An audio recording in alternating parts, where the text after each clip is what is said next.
Yes, people, what's going on? Welcome back to the channel. I'm AdamMcKola. I am now in New York. This video, I plan to kind of walk around the streets, but it started pissing down, so I don't even want to risk it. I am here now. We can see a little bit of the New York skyline from my room, although not much, but nevertheless, there's some of it is.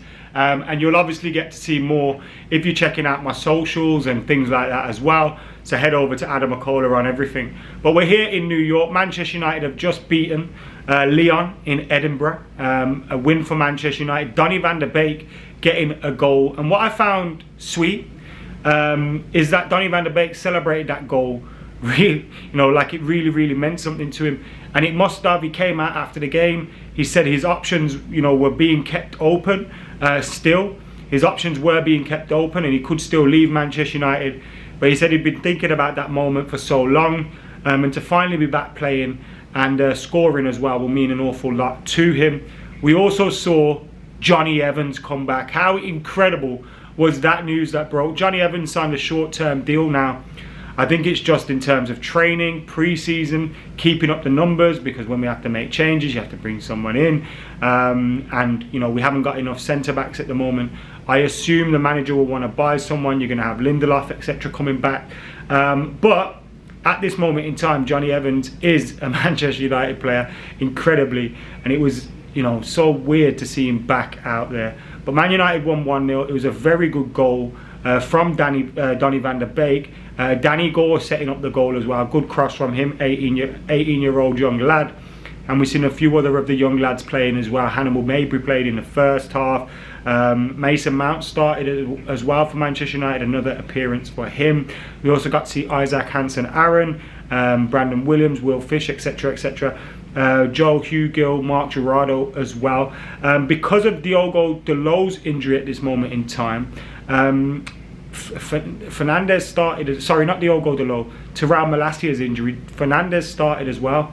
Alvaro Fernandez spent time out on loan at Preston, where he played in 39 games for them last season, and he looked really good there at Preston. He's going to get an opportunity in this pre-season now. Now, we don't know how long Terrell Malacia is going to be out, but a huge opportunity for him to impress. Look, impressing on pre-season tour, you have to do a lot more than that to play for Man United, as we've seen over the years.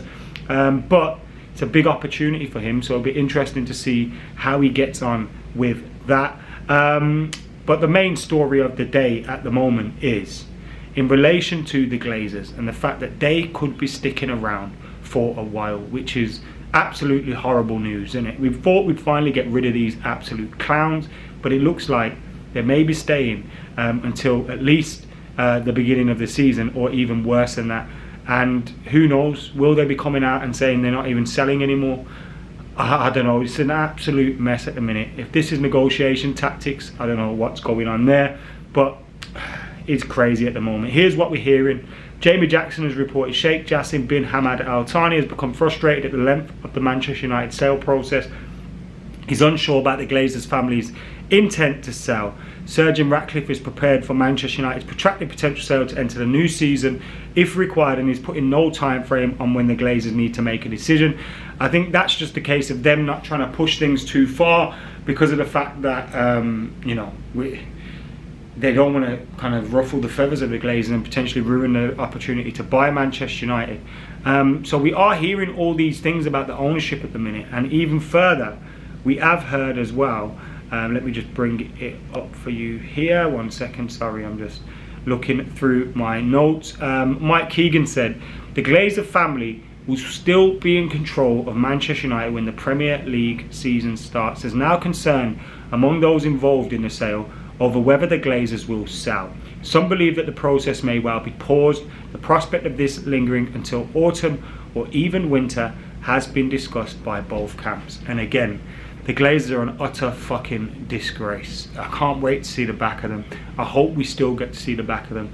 But all I can say is, and I'm sure it don't even need to be said, you don't need, because I know like the likes of 1958 group and all those Manchester United fans in the group, different supporters group, will come together and protest against these guys at the start of the season. And I imagine Manchester United versus Wolves will take on extra significance. But we need to make that message clear, as if we haven't already done it before. And I know the fans kind of, yes, we can make our voices heard, but Beyond that, we don't have much power, but we can still let our voices be heard. We can still protest against these clowns and hopefully send a message and get rid of them, because it's just going on so long now. They dangled this little carrot that made us all think, you know, they're potentially leaving, and now they're just sticking around for so long, dragging this out, round after round of bidding.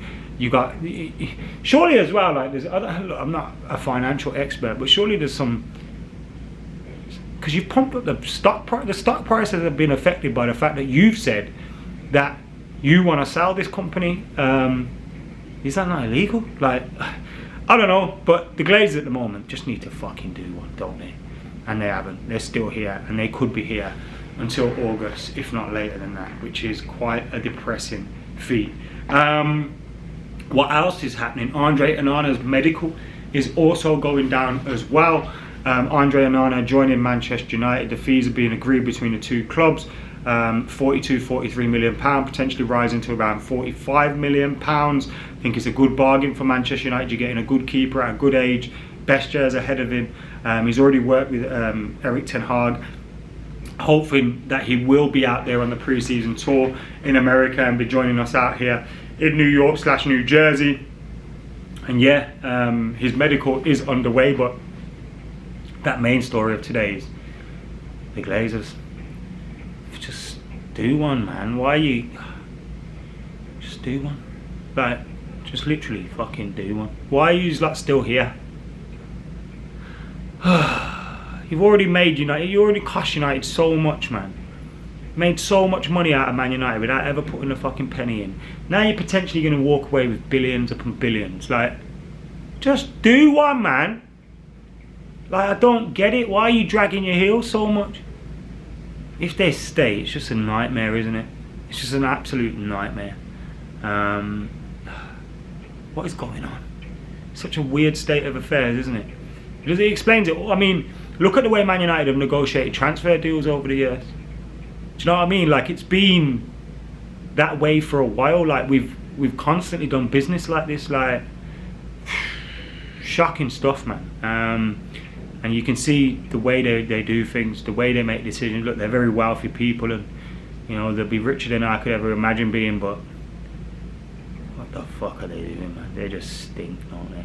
Anyway, let us know your thoughts in the comments below. Delighted to see Andre Onana at Carrington doing his medical. Delighted to see Johnny Evans back in a Man United. What does that say about Harry Maguire, by the way? Fucking hell, that's bad, isn't it? I wouldn't be surprised if we gave him a contract. Jeez. Anyway, see you later. And don't forget as well, before I get too depressed about this whole Glazer thing, don't forget as well, plenty more coming up. I will do a little bit more out on these streets of America. The rain stopped now, and here we are. Not the best view, but it'll get better, I'm sure. And we'll do a few more, loads of videos coming up. So I'll see you in a bit.